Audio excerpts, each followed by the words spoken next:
Let's dive deeper into a report that has come out courtesy of Artemis, Castle Island Ventures, and Dragonfly. There's a few other names involved as well. Excuse me, people that contributed to the research. But you can find it, it's free. They're putting this thing out. Stablecoin payments from the ground up. What this report focuses on is specifically stablecoin payments.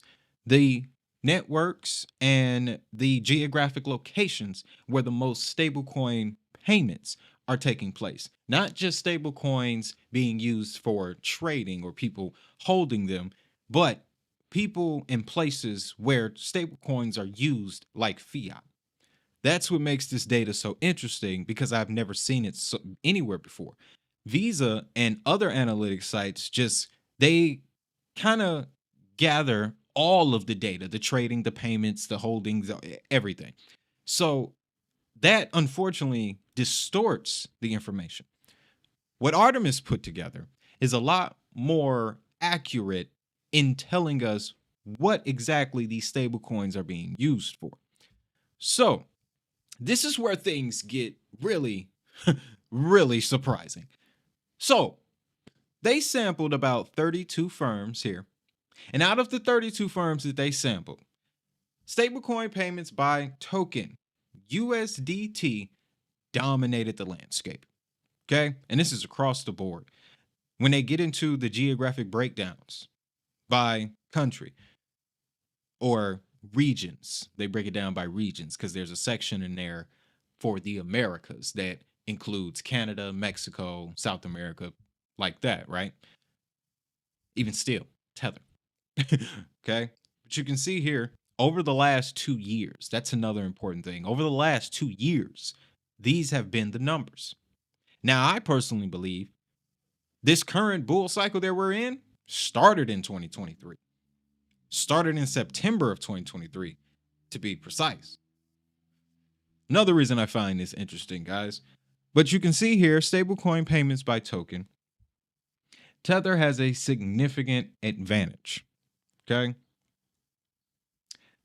When we go a little bit deeper, stablecoin volume by chain, out of the 32 firms that they surveyed, and of those firms include Binance, Huma, another company started with an R. We'll break them down in just a moment.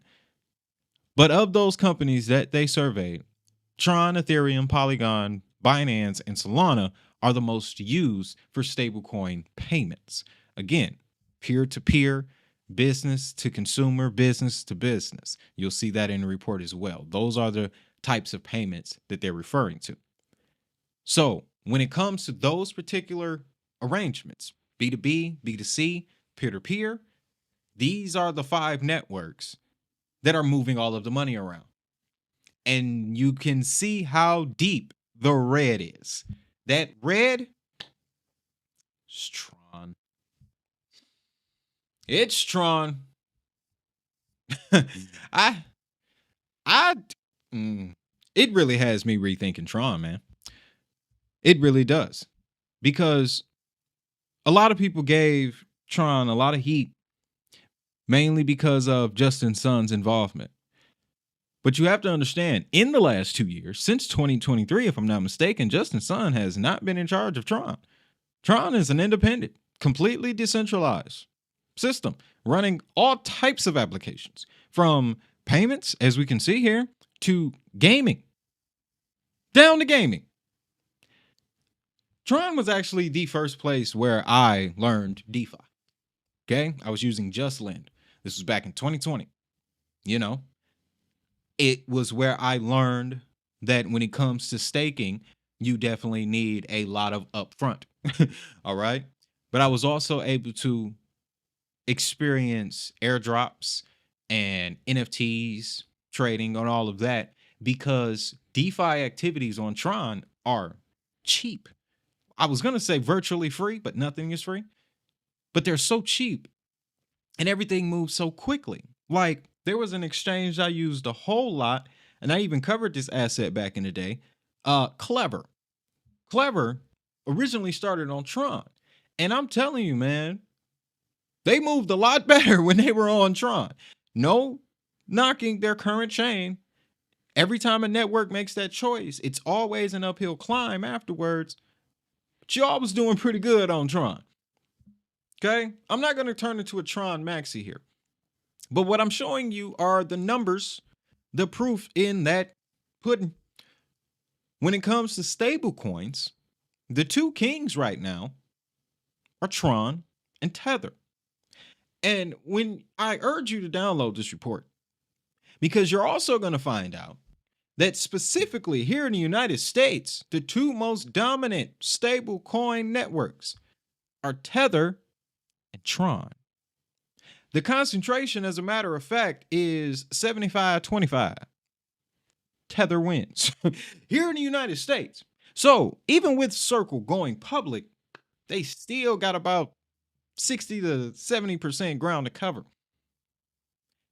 All the more reason why, if we go back to our first segment, talking about the Genius Act, the restriction of non-financial, the restriction of the foreign interest, the added requirements for the foreign issued stablecoins, right? That is going to put extra pressure on Tether to, as they say that they wanted to do, create their own US version of a stablecoin. But I truly don't understand that. Why not just make Tether compliant here in the United States?